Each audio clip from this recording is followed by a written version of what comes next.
Hey guys, how's it going? Well, I'm gonna do a question and answer video, I think. Um, I know I have really been slacking on terms of answering and all the comments and questions and stuff, and I just, honestly, I don't have the time to spend answering every question or replying to every comment. So I'm gonna try to, respond a bit better, but no promises. So let's talk about a couple questions. One comment was made about how maybe I should get rid of my bed and just put a recliner in the spot where my bed is, and then it would use way less space. Um, I have thought of that. I have seen a van dweller. One of the earliest videos I saw 5 years ago, or maybe 3 years ago, and this guy was living in his van. And he just had a recliner. It was his chair, and he sat and he slept in it. Honestly, don't think I want to do that. I don't think it would be comfortable um, to sleep in. Once in a while, maybe, but on a long-term basis, nah, I don't think so. The other thing is that I kind of, with the recliner thing, you need a space.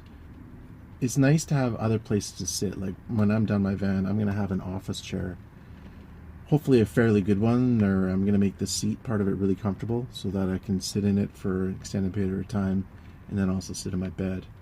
And that way, I have two places to sit. If you sit in the same place for 4 hours, your bum's gonna get sore. It's just gonna get old really quick. Now, in terms of the battery issue, I'm still going to look into it. I found that one of my other 12-volt cigarette type outlets, the one that I put that voltage reader into, works 100% perfect, and I can charge my phone off that no problem.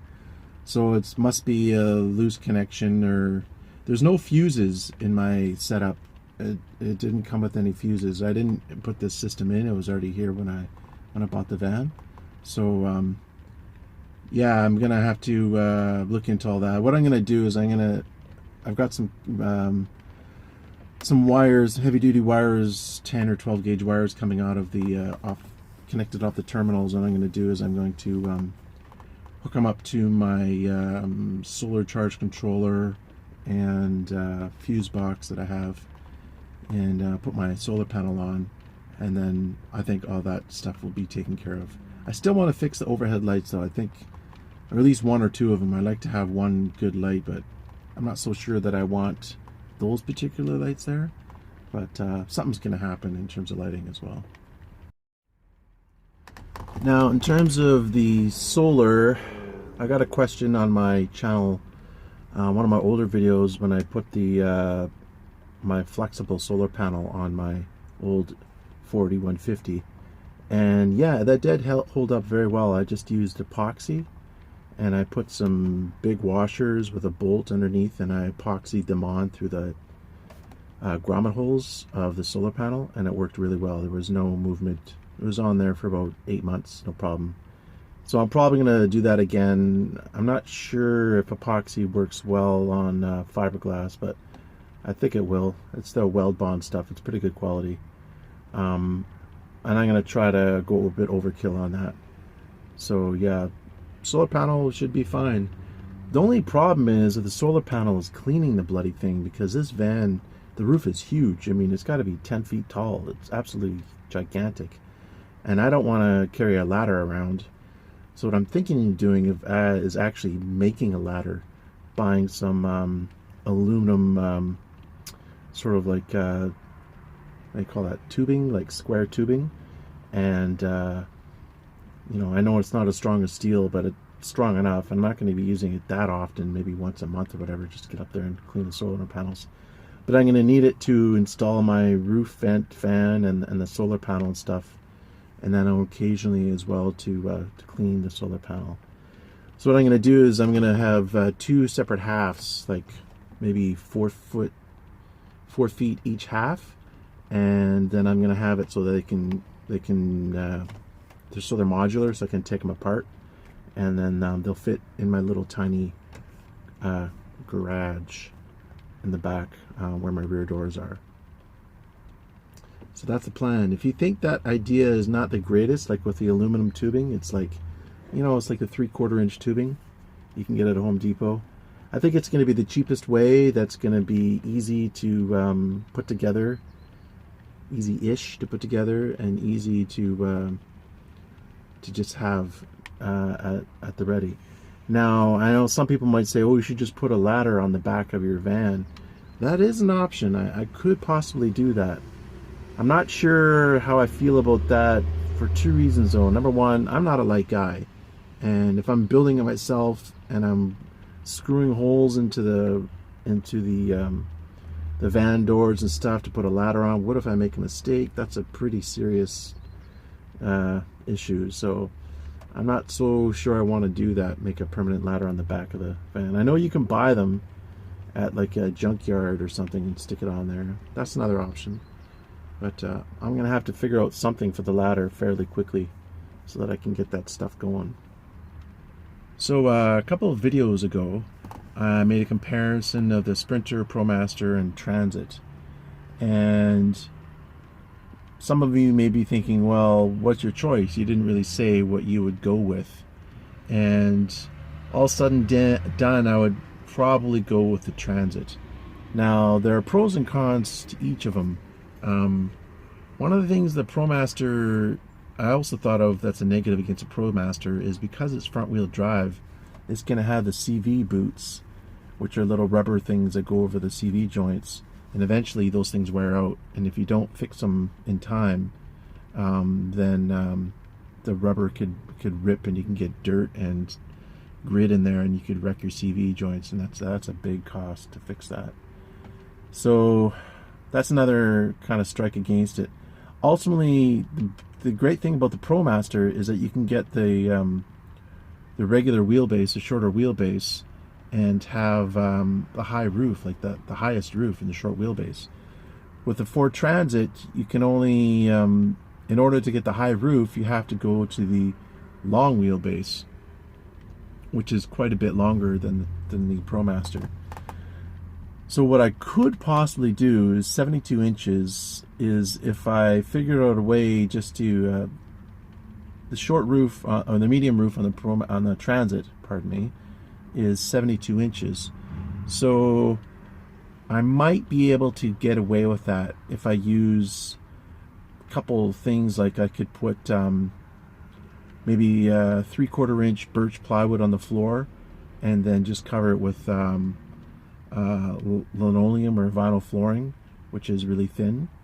And then for the roof, I could just use 1 inch of, how do you say it, Polizio? I'm not really sure how to pronounce that word. I've only heard Rolling Earth Strip say it, and he says Polizio, so I say Polizio. Apparently that's not right, but sorry about that. But yeah, so that Polizio stuff is R7, which is pretty good. And seeing as it doesn't really get that cold here that often, maybe I can get away with R7. So if that would work, then the Transit would definitely be my first choice. So what I ultimately need to do is I need to go to a dealership and take a tape measure and measure it, you know, stand in it myself and make comparisons and see what the deal is. Another comment that was made is about my base cabs. Is a really good suggestion to try to put them under the bed, and I've actually made measurements to try to do that previously, but they won't fit.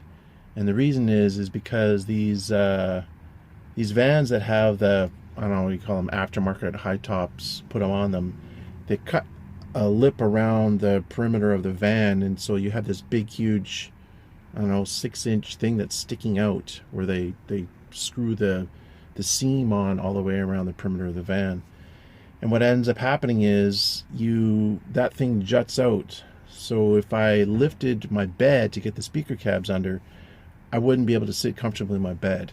So that's why I can't do that with this current van, putting the base cabs under the bed. Now I could do it in a future van like the Ford Transit or ProMaster, because their walls are straight up and down and there's no things sticking halfway out. Another questions come up about what color I will use for paint. There's a couple spots in the van I have to paint, like that cupboard area above the cab, and I'm also going to paint that area that I painted white originally, where my head is and my feet are and the bed. I'm going to repaint that a darker color, and that's because two reasons. Number one, dark hides dirt. So it's better just to pick a dark color so that it hides dirt, and then you don't see the dirt. It doesn't look gungy. I had white in my E150 in the same section, and it really did get dirty after a while. You know, your feet are rubbing against it. It's not good. It's better to have a dark color. Now, the question was raised, well, oh, dark colors make small areas look smaller. You're right, they do. However, like 90% of the van is going to be a light pine color with the tongue and groove pine board. So a little bit of dark actually accents and offsets it. Offsets the brighter color. So I don't think a few dark spots is going to matter. What color I'm actually going to choose, I don't know. I still don't know. I've thought of everything from purple, because I like purple, to like a dark navy blue, or even something kind of crazy like lime green. But again, that's not very dark, so it's still going to show dirt. Now, my last question I'm going to talk about, someone asked, is what do my kids think about me living in a van? Well, my son, he's 11. He thinks it's cool. I think he thinks it's a little weird.